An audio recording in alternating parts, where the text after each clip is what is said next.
Hey everybody, it's Angela and I'm in the kitchen and I'm working with my dairy today. We're going to make some homemade yogurt. I just love Noosa. Have you ever tried that before? It's that whole milk yogurt that you can buy at the store. It comes with all different flavors. I love the key lime or the strawberry rhubarb is just delicious. I have my own dairy animals, so when they're in milk, I like to make it myself. I have other yogurt videos, but today I'm going to be making a sweetened vanilla yogurt. So I thought I would show you how you can do that. Come on, let's check it out. Today's star of the show is, yes, our raw cow's milk, but we also have an instant pot. So if you haven't already, grab your Instant Pot, make sure it's good and clean. You can sterilize it by putting all the utensils you'll be using today in it with a couple cups of water for about 15 minutes. Mine's already clean and ready to go. All we have to do is dump in, and we're going to use a gallon of milk. Yes, look at that thick cream. Oh, it's going to be delicious. And I don't want to miss any of that, so we're going to scrape all that out. This milk is from just a few days ago, so it's nice and fresh, but you can actually use older milk to make yogurt with, and it's a good way to use that up. You're probably wondering, can I do this with store-bought milk? Absolutely, but I wouldn't use the ultra pasteurized. I would just use your typical milk. This is going to be a little higher fat than whole milk from the store. Now that the hard part is out of the way, I'm going to go ahead and give this a stir, even though the cream will, again, probably separate from the milk. I do like to go ahead and just give it a quick stir. We'll turn on the yogurt function until it says boil, and then that's all I have to do is let it go. When it's done, it'll beep at me again, and we'll come back for the next step. I'm going to grab a lid. I suggest not using your Instant Pot lid unless it's the one that's made to go on it for the slow cooker mode, because sometimes the smells and flavors get stuck in that ring. And if you do want to use it, take off that rubber ring. I found this lid at a thrift store, and this is what I'm going to use to make my yogurt with. So it's been, close to an hour, and it has been beeping at me. There is a skim on the yogurt. That's okay. That's normal. What I want to do now is check the temperature, because we're going to add some live cultures in here, but you do not want it to be very hot. We need to get to 181 degrees to kill off any bacteria. We've reached that. So now what we need to do is we just need to let this cool. Typically, I will take this out of the Instant Pot and put it on the counter, but there are some people say don't even touch it, don't move it. The more you move yogurt, the less likely it is to be a firm yogurt. So I'll let this come down to about 110 degrees. I'm going to keep an eye on this. If you have a thermometer that will beep at you when you reach the degrees, that'd be a prime time to put this in here.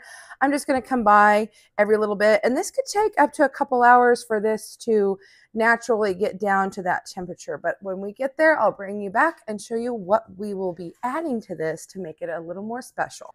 We are back to our yogurt. We have finally reached 110 degrees. There are ways to cool this down quicker. You could put it in an ice bath, or even putting it out on the counter would probably be a good solution for you. I did come along and skim off. There'll be a skin form on the top of your yogurt, and don't throw that away, because this makes a delicious treat. Put some fresh fruit with it.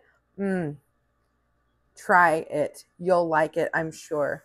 So I want to add just a couple of things to our pot of yogurt.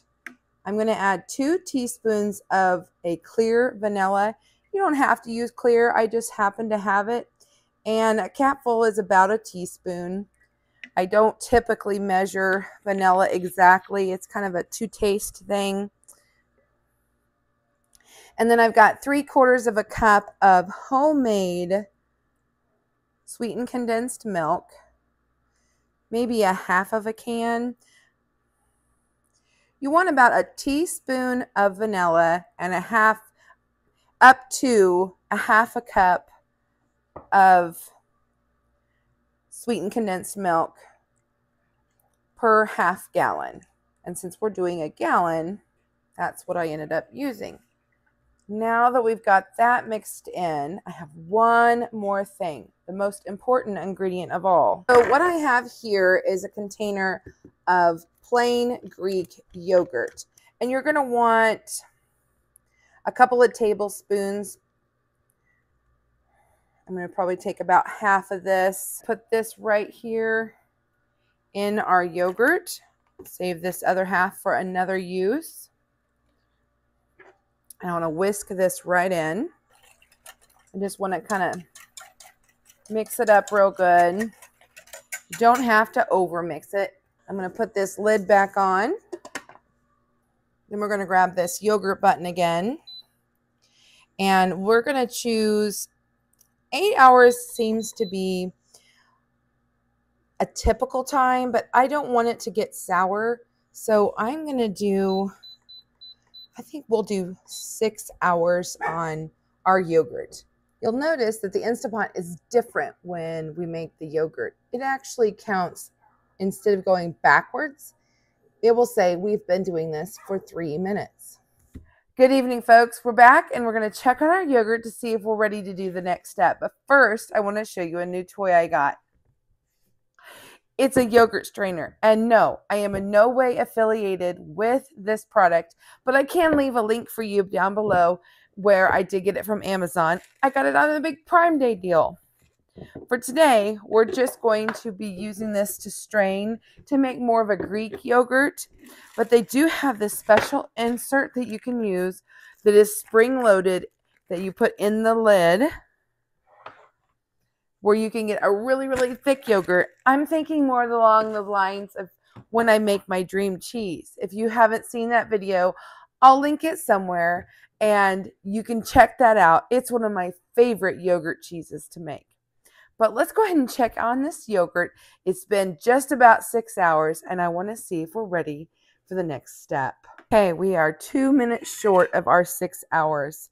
I want to check in on this. Let's see if you can see this. I'll bring you up. You can check with me. Yes, our yogurt has solidified. This is beautiful, and it smells so good with the vanilla. And all I'm going to do is I'm going to pull this out. You can see the top kind of has that cream because we did not separate that. Look how thick and wonderful this yogurt is. You could absolutely take this yogurt, stir it up, and use it as is. No problem. But I am wanting to try, and make sure it's nice and thick because I'm going to be serving this to a crowd. And we're going to use it to make yogurt parfaits. And I want to make sure I have a nice, oh, there goes our timer. A nice thicker yogurt. So what I'm going to do is we're going to take all this out of the pot. Oh, and here you can kind of see, now that we get towards the bottom a little, you can see a little bit of the whey. It's already starting to strain some of the whey. At first it'll be a white whey, but by tomorrow it should be more of a yellow whey. I'm going to snap this on. And if I wanted to, I could absolutely leave this out on the countertop all night. But I'm going to put this in the refrigerator so that it'll stay nice and fresh and maybe not get quite so tangy. It'll also help the yogurt set up when it's refrigerated. Okay, so I have a spoon of the yogurt here.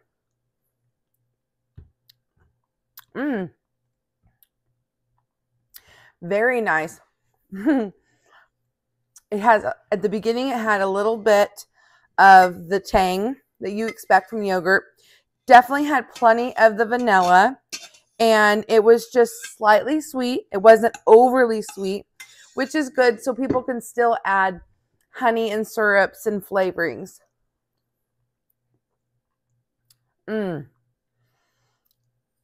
It's not overly tangy at all. I really like the 6 hours. I'll probably do that again next time. I used to do 8 to 12.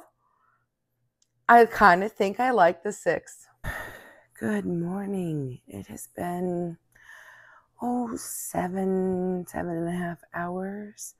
And now we're ready to take the yogurt out of the strainer. And here it is.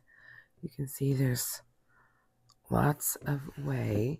It did get stirred up a bit when I brought it over, but that's okay. Oh, it smells lovely. Let's see, can you see? This is what it looks like. It's thicker now, certainly much more down at the bottom. So I'm just going to take this and transfer it over here to this bowl. And our yogurt is now ready. I'm going to be making more yogurt and adding to this. And when I do that, at that point, I will mix them all together really well. I might even get an immersion blender out to make it nice and creamy before serving. And we do not want to throw away the whey. We're going to save this. We can use it in the garden. We can give it to the animals. And we can use it to bake bread. Waste nothing. I do want to taste a little bit of it now that it's set overnight and thickened a little.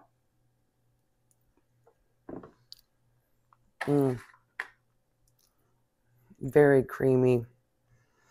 Very good. Perfect. So we have been busy with the milk. Okay, so we've made our yogurt.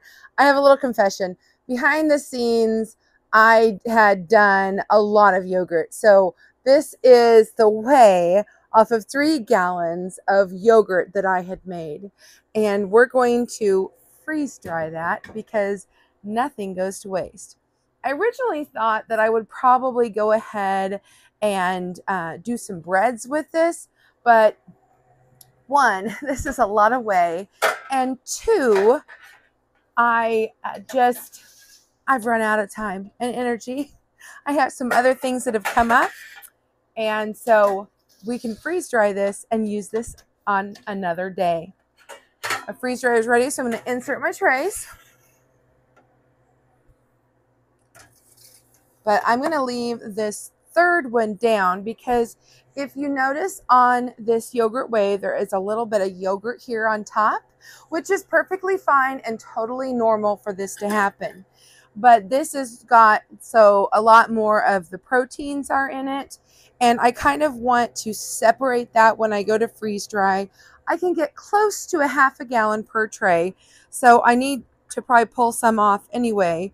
And I'm going to treat this just as I would, say, cream off of my milk. And we're just going to kind of pull some of this off the top until the color starts to change and I know I'm into the whey. We won't get all of it, but we'll work at getting some of it. And the reason I'm doing this is so that I have a little more versatility with my whey. Now this is going to be a sweet whey. I don't always keep the whey like off of cheese making and things, depending on if it's a very acidic cheese, like if I use lemon juice or vinegar. I don't usually typically save that. This would be great to feed to my animals. This would be amazing to dilute half and half and put on my garden. Honestly, I wanted to experiment with freeze drying it. If you don't have a freeze dryer, you absolutely can dehydrate this. Don't have a dehydrator, you can dehydrate in your oven. We'll go ahead and stir this up so we can kind of stir it all back in together. And I can use this whey powder to make a delicious lemonade. I can use it to rehydrate and put in my breads.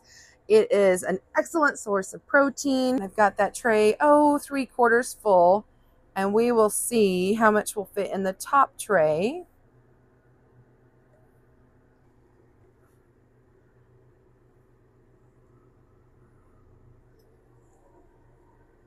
Oh, got that one even fuller.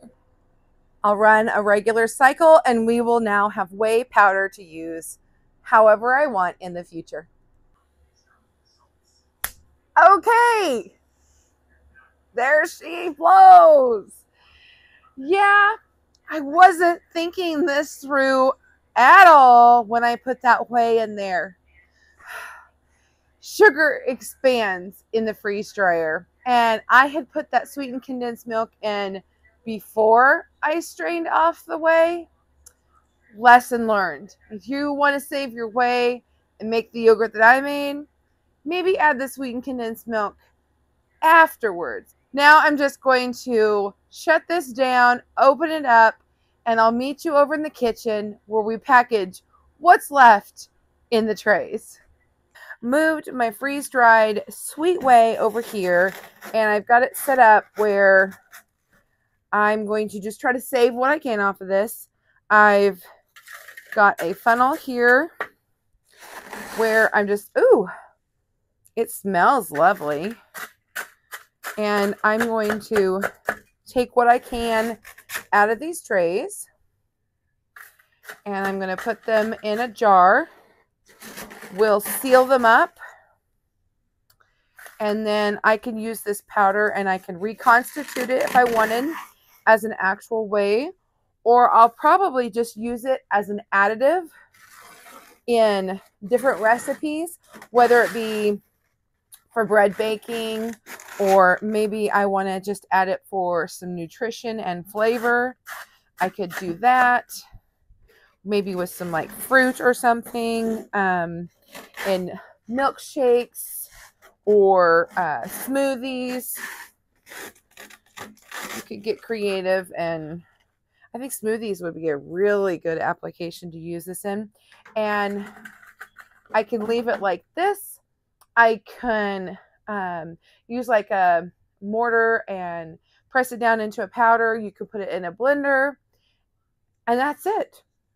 Waste not, want not. Now I gotta go clean up that mess. All right, we were able to save quite a bit of the whey. I might have been able to get an entire quart of whey if I wouldn't have, had the sugar in there. But I'm very happy with what we were able to save. We'll clean up that machine. It's a lesson learned. I'm not going to be hard on myself. And I want to go ahead and I want to seal this up. So we'll be using the Avid Armor today. I love my Avid Armor. Oops. Push the canister and start. In about 10 seconds, we're going to have that sealed up. But if you're not familiar with what Avid Armor is and about their company, I do have a video of my unboxing. I'll try to remember to post it somewhere so you can get a little more information about it. I love my Avid Armor because I can count on a nice tight seal every single time. So now we have some yogurt whey for the shelf for a longer term storage, and it doesn't take up freezer space. Guys, thanks so much for coming along with me as we made yogurt, and then we didn't waste that whey. Even though I didn't have time to bake with it right away, we found a way to still store it and preserve it. Bye for now, friends. See you next time.